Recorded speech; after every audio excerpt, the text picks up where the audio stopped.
길이 평탄하게 될 것이며 내가 형통하리라. 아멘. 할렐루야. 오늘은 세상을 이기는 승리라는 제목으로 말씀을 나누고자 합니다. 지난 시간 우리는 가데스 바네아에서 하나님을 반역했던 이 가데스 바네아 반역 사건에 대해 살펴봤습니다. 하나님께서는 이스라엘 백성들에게 모세를 통해 두려워하지 말라, 주저하지 말라, 그리고 그 땅을 차지하라 말씀하셨죠. 하지만 이스라엘 백성들은 두려워하며 정탐꾼을 먼저 보내는 것이 합리적이다 모세에게 제안을 합니다. 이것이 화근이 됐습니다. 12 정탐꾼 중 대다수가 가나안 민족과의 싸움은 승산이 없다라고 악평을 늘어놓기 때문이죠. 그리고 결국 이스라엘 백성들은 모세를 죽이고 지휘관을 세워서 애굽으로 돌아가자라고 결정을 내립니다. 결국 이 일로 인해서 하나님의 진노를 산 이 출애굽 1세대는 가나안 땅에 들어가지 못하게 되고 40년 동안 광야에서 방황하다가 죽는 형벌을 받게 됩니다.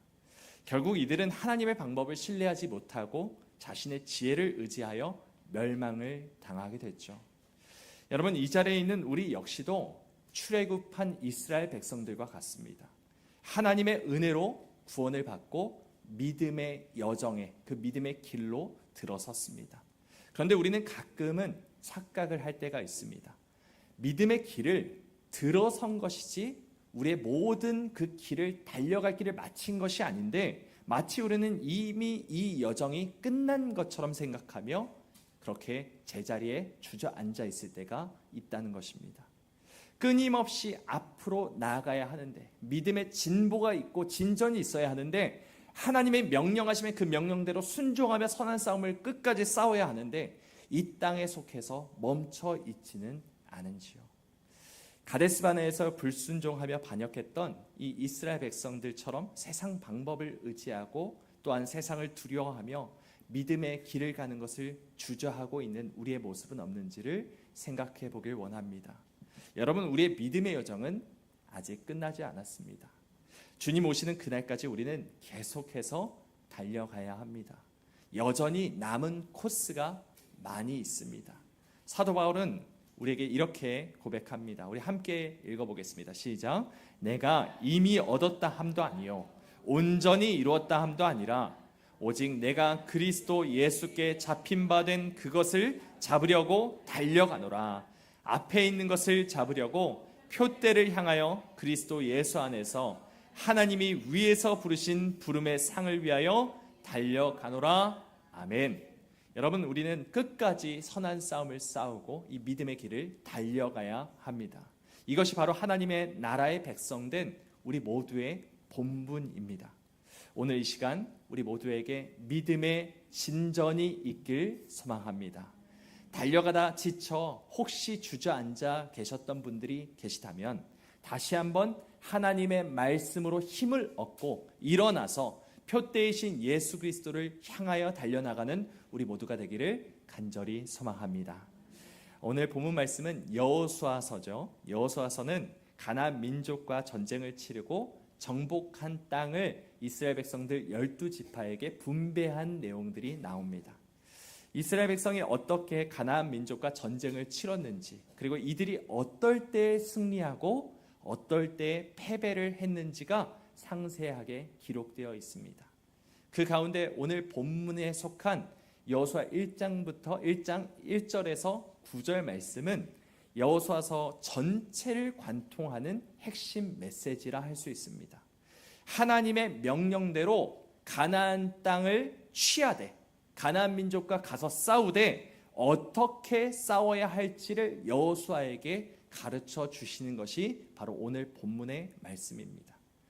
여러분, 사실 이스라엘 백성은 가나안 민족을 이길 만한 그 어떤 힘도 갖추지 못했습니다. 군사도 별로 없었고 개인 무기도 없었습니다. 특히 그 당시 최신식 무기였던 마병과 병거조차 한 대도 없었죠. 하지만 가나안 민족에게는 수백 대가 있었던 상황입니다. 탱크와 마찬가지의 힘을 가진 것이 마병과 병거였습니다. 게다가 그 당시에는 전설적인 거인이라고 불렸던 이 아낙 자손들이 그 땅에 살고 있었습니다. 여러분 잘 아시는 것처럼 이스라엘 민족들을 완전히 두려움에 떨게 만들고 패닉에 빠지게 만들었던 그 골리앗이 바로 아낙 자손의 후예였습니다. 어떤 데이터를 봐도 이스라엘 백성들에게 이 승산이 있는 싸움이 아니었습니다. 가데스 바네아의 10명의 정탐꾼의 이 보고는 사실 틀린 말이 하나도 없었죠. 하지만 하나님은 전혀 승산이 없어 보이는 이 싸움을 출애굽 2세대 이스라엘 백성들에게 싸우라고 말씀하고 계십니다. 하나님은 이러한 막중한 임무를 맡은 여호수아와 이스라엘 백성들에게 어떻게 싸우라고 말씀하셨을까요? 여러분, 우리 모두 이 본문의 말씀, 이 말씀에 귀 기울여 듣길 원합니다. 왜냐하면 우리 역시도 우리 앞에 놓인 선한 싸움이 있기 때문입니다. 지금도 시대는 점점 악해져만 가고 있고 믿음을 지키는 자는 점점 줄어만 가고 있습니다. 예수님께서는 이런 말씀을 하셨습니다. 사람들이 잘 때에 그 원수가 와서 곡식 가운데 가라지를 덧뿌리고 갔더니 라고 말씀하십니다. 그러니까 이게 무슨 말입니까? 우리의 원수 마귀, 이 원수 마귀는 우리가 잘 때도 자지 않고 일하고 있다는 것입니다. 쉬지 않고 일합니다. 수단 방법을 가리지 않고 우리를 무너뜨리려고 안간 힘을 다 쓰고 있습니다. 여러분, 우리가 맞서 싸워야 할 대상은 전혀 결코 호락호락한 대상이 아닙니다. 우리의 힘으로는 도저히 이길 수 없는 승산 없는 싸움과 같습니다. 하지만 이스라엘 백성들이 가나안 민족과의 전쟁에서 결국 승리하고 그들의 산지를 다 취하였던 것처럼 우리 역시도 이 사탄과의 전쟁, 이 세상과의 전쟁에서 승리하고 이 땅을 하나님의 나라로 변화시켜야 합니다. 우리의 가정과 교회와 지역 사회에 하나님의 복음의 씨앗을 뿌려야 하고 그 열매를 걷어내야 하는 사명을 받은 우리가 어떻게 싸워야 할지를 하나님의 말씀을 통해 배워보길 원합니다. 하나님이 무엇이라 말씀하며 우리에게 무엇을 명령하고 있을까요? 무엇이 우리의 무기이며 어떤 전략과 어떤 방법으로 싸워 세상을 이기라 말씀하셨을까요? 함께 7절과 8절 말씀 읽어보겠습니다. 7절, 8절 우리 다시 한번 읽어보겠습니다. 시작. 오직 강하고 극히 담대하여 나의 종 모세가 내게 명령한 그 율법을 다 지켜 행하고 그래야면 어디로 가든지 형통하리니 이 율법책을 내 입에서 떠나지 말게 하며 주야로 그것을 묵상하여 그 안에 기록된 대로 다 지켜 행하라. 그리하면 내 길이 평탄하게 될 것이며 내가 형통하리라. 아멘. 하나님께서 여호수아에게 어떻게 싸우라 말씀하고 계십니까? 네, 율법을 지켜 행하라. 그리고 또 뭐라고 말씀하십니까? 내 입에서 율법책을 떠나지 말게 하며 주야로 그것을 묵상하라. 그 안에 기록된 대로 다 지켜 행하라 말씀하시죠.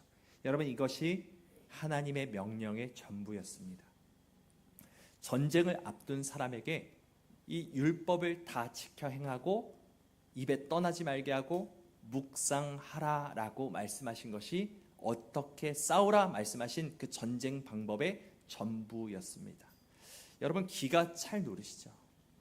목숨이 걸려있는 싸움입니다. 내 목숨뿐만 아니라 처자식이 달려있습니다. 나라의 존망이 걸린 일이 바로 이 전쟁이었습니다. 사업을 하는 것도 아니고 외교를 하는 것도 아니고 칼을 들고 나가서 죽고 죽이는 싸움을 해야 하는데 고작 하나님께서 하시는 말씀이 무엇입니까? 하나님 말씀 묵상하고 지켜라 라는 말이 전부였습니다. 너무 엉뚱해 보이고 뭔가 뜬구름 잡는 것처럼 보일 수 있죠. 하지만 여러분, 믿음의 용사들은 하나같이 이처럼 미련해 보이는 방법으로 세상과 맞서 싸웠고 세상을 뒤집어 놓았음을 믿으시기 바랍니다. 하나님은 미련한 자들을 통해 지혜로운 자들을 부끄럽게 하시는 분이십니다. 앞서가시는 하나님, 우리를 위해 대신 싸우시는 하나님을 믿는 그 대책 없는 믿음을 가진 사람을 통해서 세상을 변화시키시는 것이 하나님의 싸움 방식이라는 것이죠. 하나님은 이치에 맞는 생각이나 빈틈없는 전략이나 만반의 전쟁 준비를 하는 대신 하나님의 말씀을 묵상하고 그 말씀을 그대로 지켜 행하라고 말씀하셨습니다. 그럼 여호수아와 이스라엘 백성들은 이 말씀대로 순종했을까요? 그 말씀대로 행동했을까요? 대표적으로 두 가지를 살펴보길 원합니다. 먼저 첫 번째는 길갈에서의 할례입니다. 이스라엘 백성들은 요단강을 건너서 길갈이라는 땅에 진을 쳤습니다. 여러분, 길갈이 어디냐면 이 지도를 보시면 사해바다가 있고요. 그 위에 보시면 길갈이라고 되어 있습니다. 바로 옆에 여리고가 있습니다. 지금 이들이 점령하고자 하는 성이 어디냐면 여리고입니다. 그런데 여리고에서 동편으로 3km 떨어진 길갈에 진을 쳐놓고 무엇을 하느냐? 할례를 행한 것입니다. 여러분, 이 3km가 별거 아닙니다. 이 우리 교회에서부터 구로역까지가 한 약 3km 정도입니다. 그러니까 걸어서 1시간이면 갈 수 있는 아주 가까운 거리였죠. 그런데 하나님께서 길갈에 진친 자들에게 할례를 명하신 것입니다. 이 말씀을 한번 보십시오. 그때 여호와께서 여호수아에게 이르시되 너는 부싯돌로 칼을 만들어 이스라엘 자손들에게 다시 할례를 행하라 하시매 여호수아가 부싯돌로 칼을 만들어 할례산에서 이스라엘 자손들에게 할례를 행하니라. 아멘. 여러분, 전쟁을 앞둔 상황에서 그것도 적진 바로 앞에 진을 쳐놓고 할례를 행하는 것은 무슨 행위입니까? 자살 행위입니다. 이스라엘 백성들이 이것을 몰랐을까요? 야곱의 두 아들인 시몬과 레위가 이 디나가 겁탈당하는 사건 때문에 이들이 복수를 하기 위해서 행했던 것이 할례 전략이었습니다. 세겜 족속이 다 할례를 받고 고통 중에 있을 때 밤에 기습을 하여 그 모든 사람들을 다 죽인 것이 바로 이 야곱의 아들들의 전략이 아니었습니까? 이들이 이 역사를 몰랐을까요? 다 알았겠죠. 그런데 하나님은 이처럼 비이성적인 명령을 이스라엘 백성들에게 명령하고 계시는 것입니다. 이 적당히 이상한 정도가 아니라 아예 말이 안 되는 명령을 하고 계시는 것이죠. 여러분, 사람들이 이 명령을 듣고 술렁이지 않았겠습니까? 이러다 다 죽는 것 아니냐는 생각하지 않았겠습니까? 그런데 여호수아는 이것을 감행합니다. 그리고 이스라엘 백성들은 여호수아의 명령에 순종합니다. 목숨을 건 순종이었습니다. 여러분, 하나님이 명령하시는 전쟁은 사실 가나안 민족과의 전쟁이라기보다는 나 자신과의 전쟁이었습니다. 하나님의 말씀을 믿고 그 말씀에 순종하느냐, 아니면 나의 이성과 판단을 의지할 것이냐, 이 싸움이죠. 도무지 이해가 되지 않는 어려운 상황 속에서도 하나님만 의지하고 하나님의 뜻을 따를지를 하나님께서 시험하여 보길 원하셨다는 것입니다. 사도 요한은 우리에게 이렇게 말씀합니다.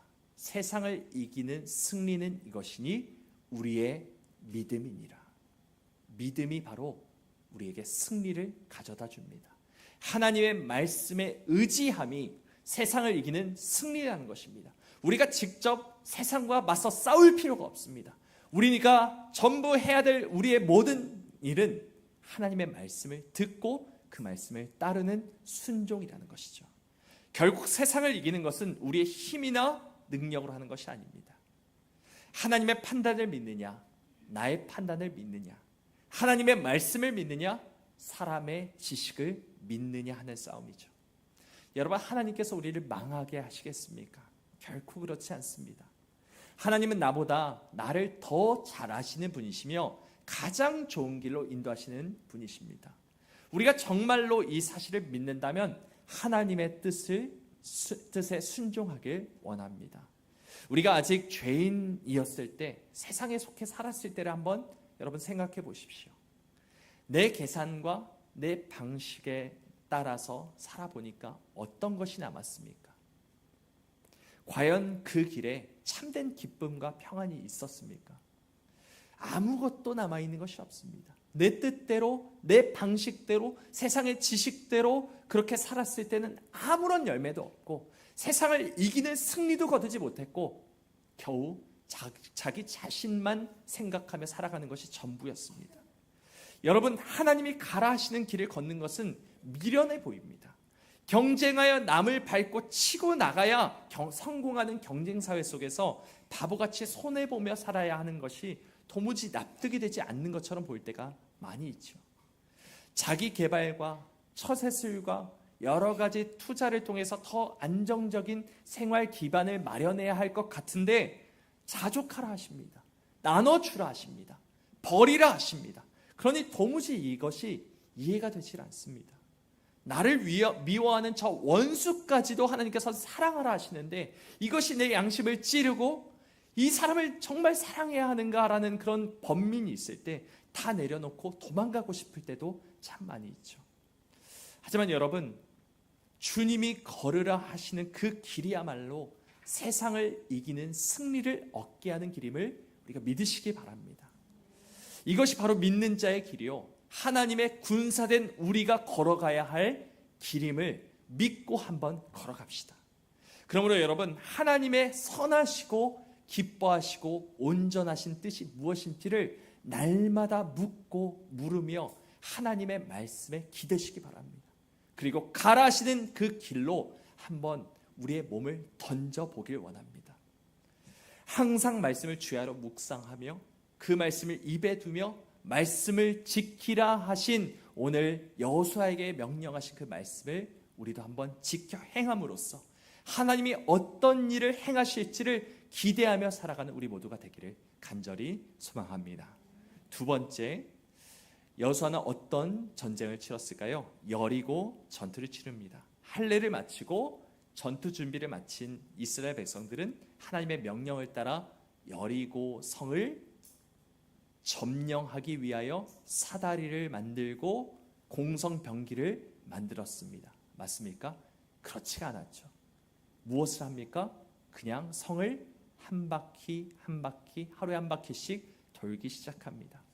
그런데 이스라엘 백성들이 이렇게 6일 동안 하루에 한 번씩 성을 한 바퀴 돌고 진으로 돌아가는 일을 반복을 하는데 중요한 명령 하나가 덧붙여집니다. 하나님이 무엇을 명령하셨냐? 여호수아 6장 10절 상반절 말씀 우리 함께 읽어볼까요? 시작. 여호수아가 백성에게 명령하여 이르되 너희는 외치지 말며 너희 음성을 들리게 하지 말며 너희 입에서 아무 말도 내지 말라. 아멘. 하나님의 명령이 무엇이었습니까? 아무 말도 하지 않는 것. 입을 닫고 하나님의 명령대로 시키는 대로 하는 것이 전부였습니다. 여러분, 하나님께서 왜 잠잠하라 말씀하셨겠습니까? 모든 부정적인 생각과 믿음 없는 것은 순식간에 그 공동체에 잠식되기 때문입니다. 전염되기 때문입니다. 가데스 바네아에 있던 자들이 다 멸망하게 된 이유가 무엇입니까? 말 때문이었습니다. 이 메시지 때문이었죠. 가나안 땅에 대한 나쁜 평가의 말, 그리고 이어지는 원망과 불평의 말, 하나님을 믿지 못하겠다는 불신앙의 말이 전염병처럼 널리 퍼져갔습니다. 결국 그것이 하나님에 대한 반역으로 이어진 것이고 하나님의 심판을 받아 멸망하게 된 것이죠. 여러분, 그러니까 우리는 입을 조심해야 됩니다. 우리의 말이 무엇을 말하고 있는지를 조심해야 합니다. 무슨 말을 하느냐에 따라서 우리의 운명이 갈립니다. 야고보 사도도 계속해서 혀는 불의의 세계라 말합니다. 그 혀를 재갈 물려야 한다 말합니다. 유다서에서 이 유다 사도도 이렇게 말합니다. 경건하지 않은 죄인들이 주를 거슬러 한 모든 완악한 말로 말미암아 그들을 정죄하려 하심이라 하였느니라. 이 사람들은 원망하는 자며 불만을 토하는 자며 그 정욕대로 행하는 자라. 여러분, 성경은 원망하며 불만을 토하는 것을 주님을 거슬러 한 완악한 말이라 말씀합니다.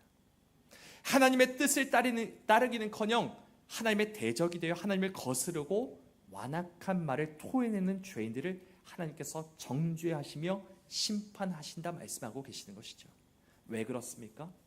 부정적인 입술, 원망과 불평의 말은 하나님을 믿지 않는 불신앙에서 비롯되기 때문입니다. 하나님은 우리의 입에서 이런 완악한 말들, 불신앙의 말들이 나오지 않기를 원하십니다. 하나님의 뜻이라면 그 뜻을 완전히 복종하길 원하십니다. 너희는 가만히 있어 주가 하나님됨을 알지어다. 잠잠히 가만히 하나님의 말씀에 순종하는 것이 우리가 해야 할 전부라는 것이죠. 이것이 바로 하나님께서 우리를 향하신 뜻이라는 것입니다. 여러분, 승리라는 찬양을 아십니까? 몇 달 전 한번 제가 소개해 드린 적이 있었는데 가사가 참 귀하고 의미가 깊어서 한 번 더 함께 묵상해 보길 원합니다. 여러분 한번 들어보십시오. 제가 한번 그 가사를 읽어드리겠습니다. 승리가 무엇인 줄 아는가? 승리가 무엇인 줄 아는가? 더 좋고 편한 가능성의 유혹을 저련히 잘라버리고 오직 주님만 따라가는 것 바로 승리라네. 승리가 무엇인 줄 아는가? 승리가 무엇인 줄 아는가? 하고 싶은 말, 그 많고 많은 말 힘겹게 억누르고 오직 주께서만 말씀하게 하는 것 바로 승리라네. 결과가 어떠해도 주님만 빛나시고 주님 평안 내 안에 있으면 그것이 바로 승리라. 여러분 믿으십니까? 아멘입니다. 우리의 상황이 비록 여의치 않고 여러 가지 문제로 마음이 조급해진다 하더라도 우리의 마음을 지키고 우리 입술을 지키길 소망합니다.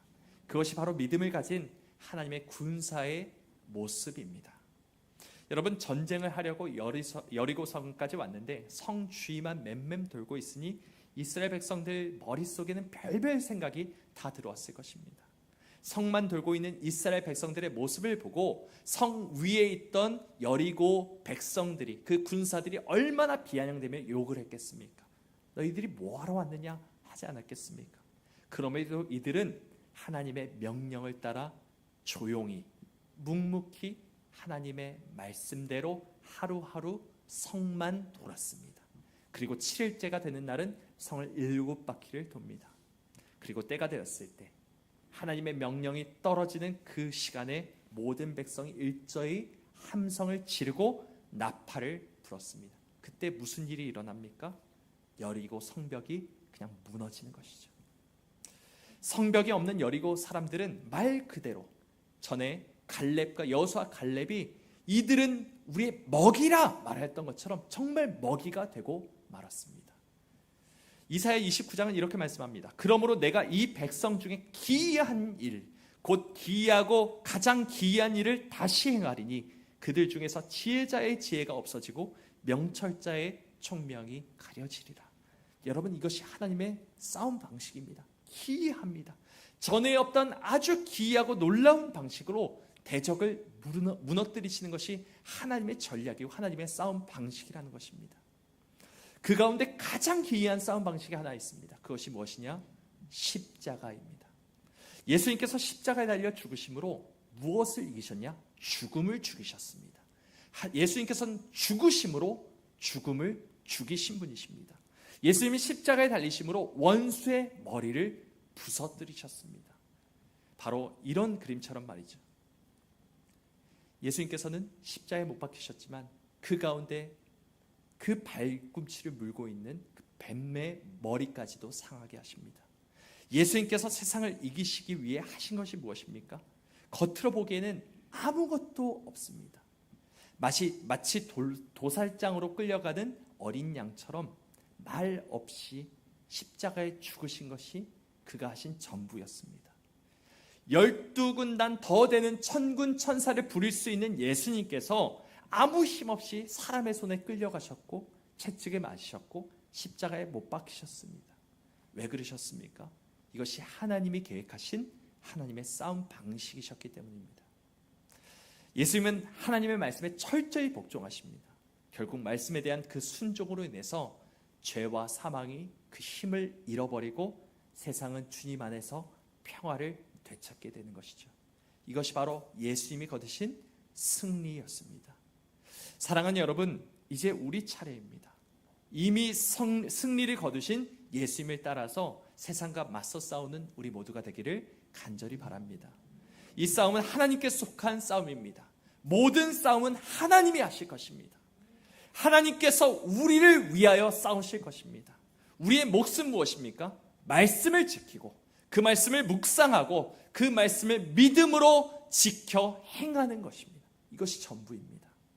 우리 모두 끝까지 하나님의 말씀을 따라 묵묵히 믿음의 길을 달려나가는 우리 모두가 되길 간절히 바랍니다. 주의 뜻에 온전히 순종함으로써 하나님이 주시는 세상을 이기는 승리를 경험하는 우리 모두가 되기를 간절히 축원합니다. 우리 함께